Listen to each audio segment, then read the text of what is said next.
There are certain systems of yoga where they're not interested in what you call as normal life. Their only orientation is to develop intuition and see life in a certain way. If you see a yogi with a cobra, who'll have a cobra and who'll have green-colored glass bangles on their left hand, if you see them, if you look at his nostril, you will see he has beeswax sealing off his right nostril, and he is worth being with. There are things about him that you cannot imagine, but you just simply know things like a cobra.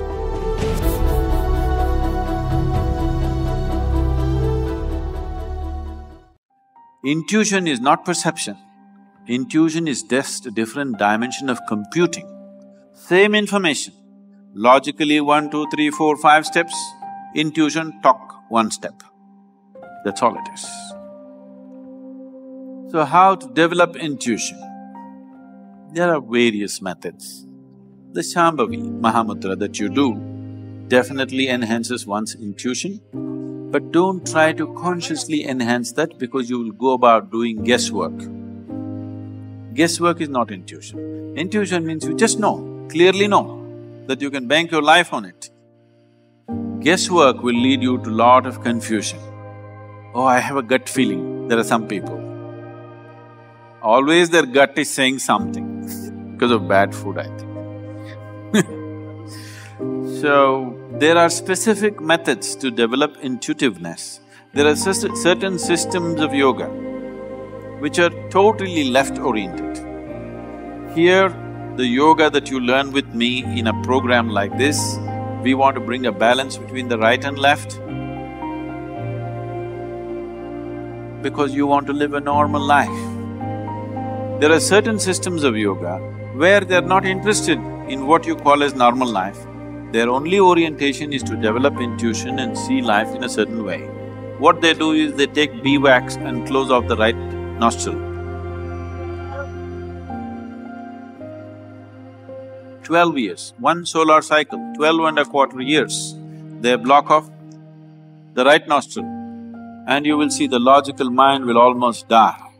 You will have no thought process, but you just simply know things like a cobra.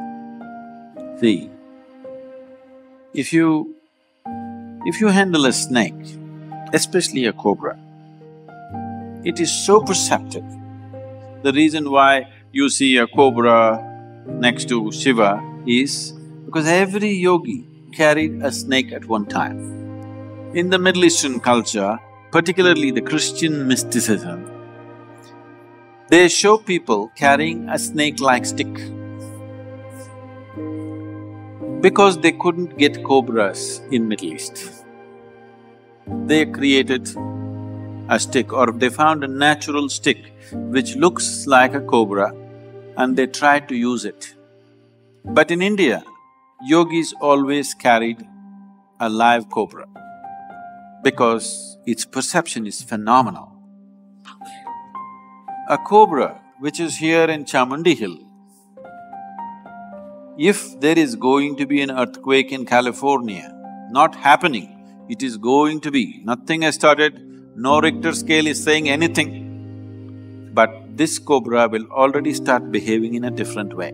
If you are keen enough, you will immediately know what's going to happen. He's so perceptive.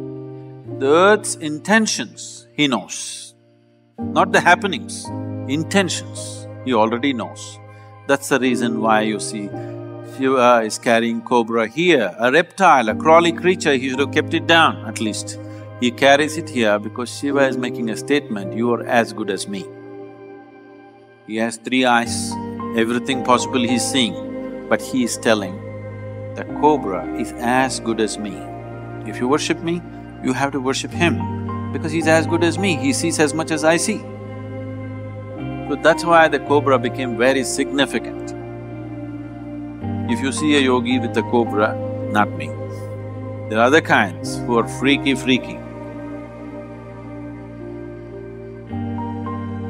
Who'll have a cobra and who'll have green-colored glass bangles on their left hand. If you see them, if you look at his nostril, you will see he has beeswax sealing off his right nostril.